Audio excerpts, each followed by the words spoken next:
The second eminent speaker is Dr. B.S. Jagitia, and I invite Dr. Jagitia to kindly deliver his lecture.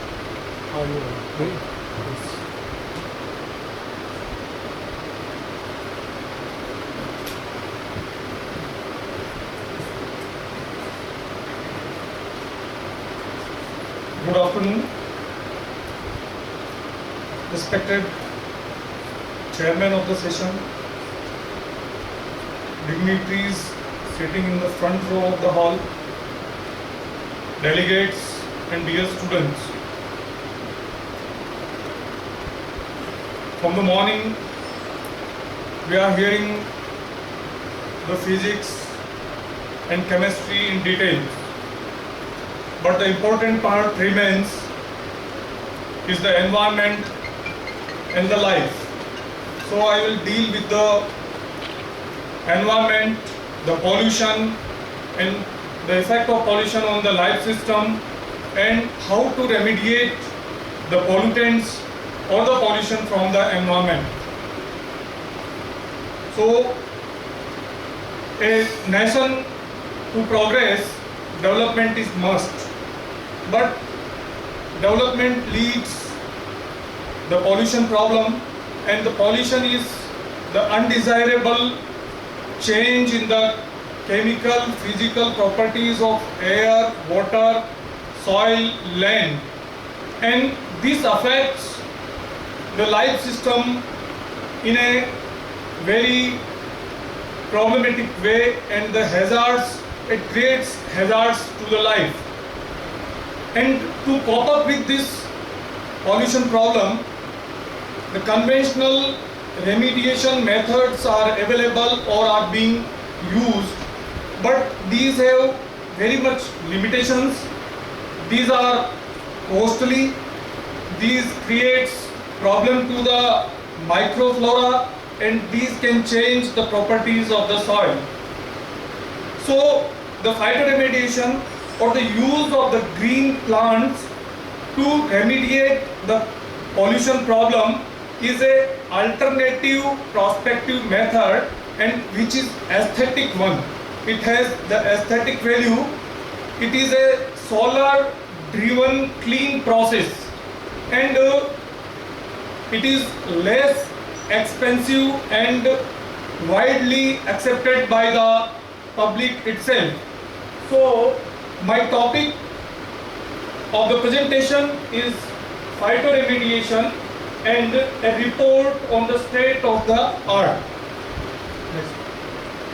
So the entire presentation is divided in these subtopics. Next please. So pollution is a major problem. It affects the life system in a problematic way. Next. When harmful substances contaminate the natural environment, it may be called as pollution, and there are so many definitions of the pollution which are given in the reference and textbooks. The pollutants may be heavy metals, they may be hydrocarbons, pesticides, chemical fertilizers, or the industrial effluents which is coming out from the industrial units. And the consequences of pollution are they disturb the ecosystems, they are the reasons for the global warming, they affect the human health adversely, and they may affect the land fertility. So many heavy metals which are coming out from all these industrial processes. The problematic are arsenic, cadmium, and the list is here, and they may be toxic to the soil and to the animals as well. The health effects of arsenic, it is the these images shows the health problem due to arsenic pollution. Next. These are the health problems which affects eyes, lungs, skin and general body system due to nickel pollution. These are the adverse health effect of lead exposures, and it leads into the death of the organism. These are the health effects of chromium, and the main health problem is of chromium is on renal failure. Yeah. So these are the global or the national level problems. But if we see the local level problems in daily newspapers of Bhilwara city, we see that the processing units which are working around Bhilwara, large quantity of effluent, the dark colored effluent is coming out from these industrial units, and it has affected the groundwater quality as well as the surface water quality, and also the fertility of the land of the surrounding areas. And one of the research scholar who was working in my laboratory, he worked in the details of the surface water quality on the groundwater quality and the plants growing nearby areas of these industrial sites. Next. These are the images, the effluent coming out from the industrial units in and around Bhilwara city. Again, the Umesh Kumar Khatti, Dr. Umesh, he has awarded PhD under my supervision. We worked on this issue. Next. So again, the images related to the effluents.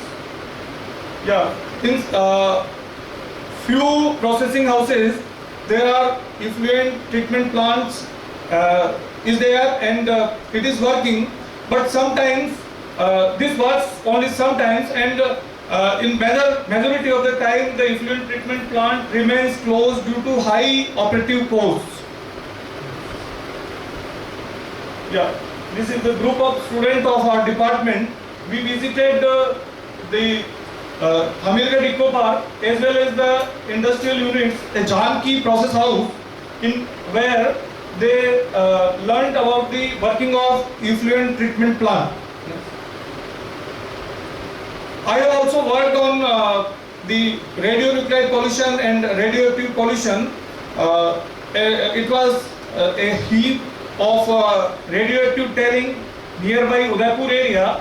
We collected the radioactive tailing, bring it to our laboratory and studied the impact of the radionuclides on the plant system, and to minimize, how to minimize the level of radionuclides in the tailing.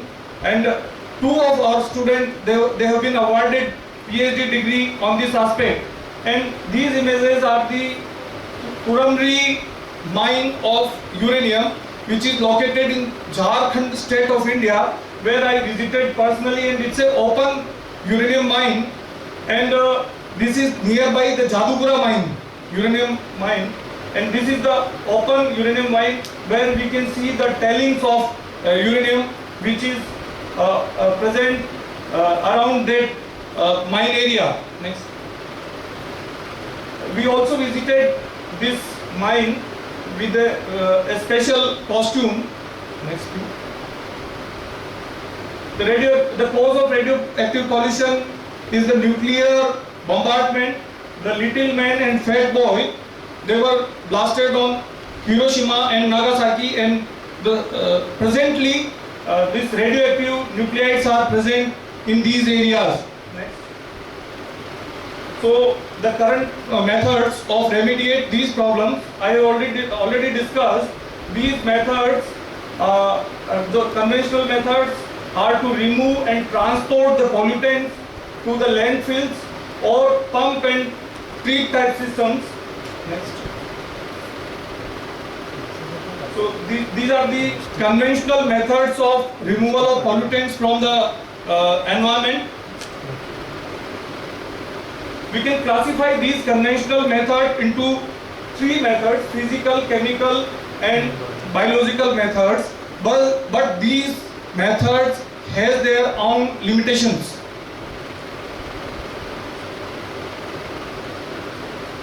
Again, excavation, thermal treatment, acid leaching, electro reclamation and sedimentation, thermal treatment are the conventional methods. So, phytoremediation, as I have already discussed, it is a plant-based system, solar-driven process, and it has a aesthetic value and less expensive. It has many advantages over the conventional method. It works in situ as well as ex situ conditions. It may be suited to remediation of large areas. It is easy to implement, conserves natural resources, and it is the environmental friendly process, but it has many disadvantages, and one of the most disadvantage is it is a slower process. It's a slow process and it has many years. It takes many years to clean the polluted site. Next, please. Next. So the phytoremediation science has its own progress and it has its present status as well as advantages and limitations. So for the centuries, we know the use of wetlands to treat the waste, and in the last century many plants has been discovered that accumulate metals or heavy metals in a large concentration, and they may be called as hyper accumulators. In 1970s, certain acts related to water, air have been introduced to minimize the pollution. In 1980s, as I have talked, that hyper accumulator plants have been discovered, and the use of these hyper accumulator plants to clean up the polluted sites was opened the era. Next. Ruskin coined the term phytoremediation in the year 1994, and this is the chronology of the development of the phytoremediation science. Next. The overall world market for phytoremediation is $34 to $58 million. Many companies, they are working in the phytoremediation field. They provide consultancy, they provide different requirements to cope up the pollution problems of the industrial unit. Next. It can remediate soil, sediment, groundwater, wastewater streams. Next. It is useful both for inorganics and organic pollutants. It can be useful for remediating the farming polluted soils, irrigation with polluted groundwater, letting trees tap into the groundwater, and plant filter water systems. This is the image of a constructed wetland. Next. These are the hydroponics. Hydroponics are the soilless culture. The plants grown in water added with minerals or nutrients, and this is the image shows that the plants growing in the polluted wastewater. Next. So this is another image for hydroponics, and roots of mustard plant, they are extended into the effluent, acting as filters for heavy metals. Next. So what is the characteristic of a good phytoremediator? It should be a tolerant plant. It has high biomass production. It has deep root system. It should have good accumulator degrader degrader of pollutant capacity, it has to able to compete with the other species, and it should have the economic value also. Next please. These are the plant species which are being used as a good phytoremediator plants. Next. The Brassicaceae family members, they have the good potential, and LSP, Alyssum, Brassica gentiana, Brassica campestris and many more species of Brassica, they are the very good plant system which can remediate large number of heavy metals. Again, these are the images of plant species which are being used for phytoremediation. Again, these are the plant species. So, we have discussed already the advantages and limitations of the phytoremediation. The phytoremediation works in, it's a solar, it uses solar energy and works in situ conditions, while the mechanical and chemical treatment processes, they are fossil fuel based systems and work only in ex situ conditions.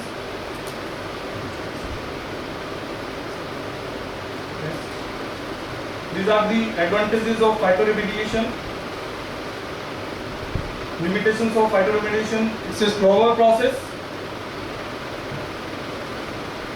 When the plant, it is the another limitation that plant roots has the limited depth penetration, and if the pollutants are present in the greater depth, then they cannot be remediated by the plant systems.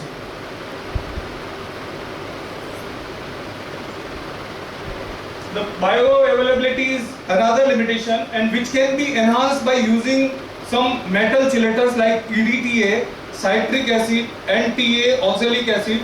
These chelators can enhance the uptake of metals inside the plant system. So, when to use phytoremediation? When sufficient time is available, when pollution is shallow enough, and when the pollutant concentration is not phytotoxic.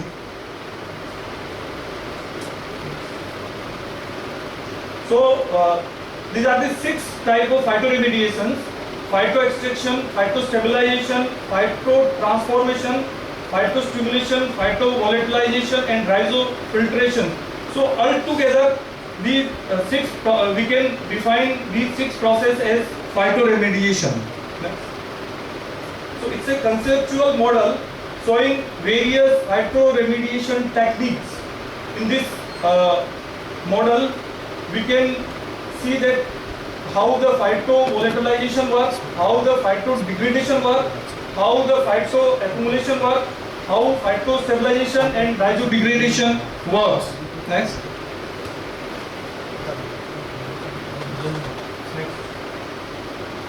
Phytostabilization.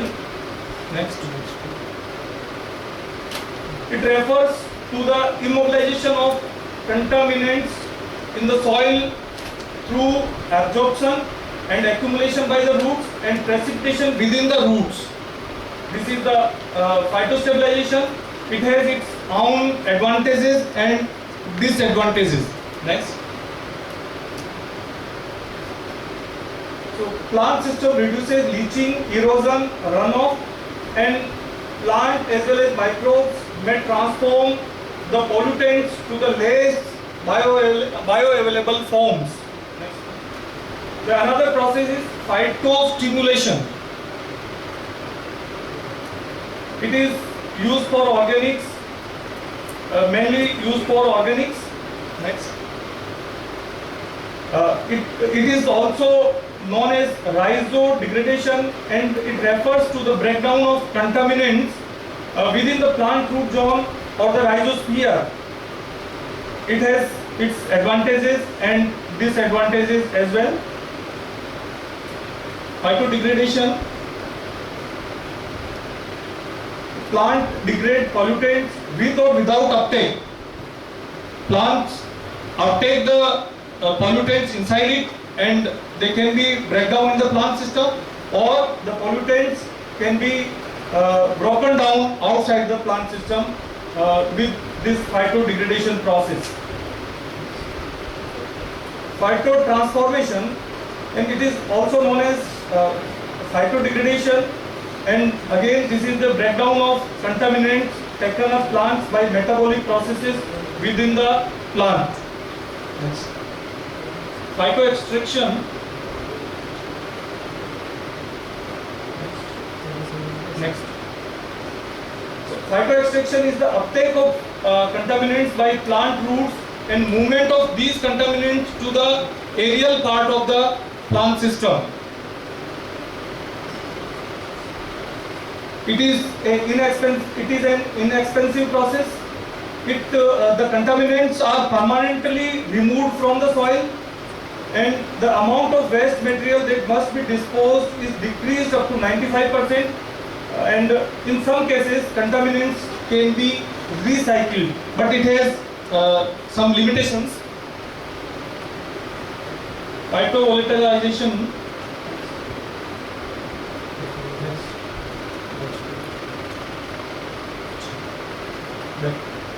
Some metals, for example selenium, arsenic and mercury, they are volatile, and some organics, for example TCE and MTD, they are volatile, and plant system take up these inorganic or organic pollutants, and they are converted into volatile forms and evaporated outside from the aerial parts of the plants. Next. So this is the detail for phytovolatilization. Next.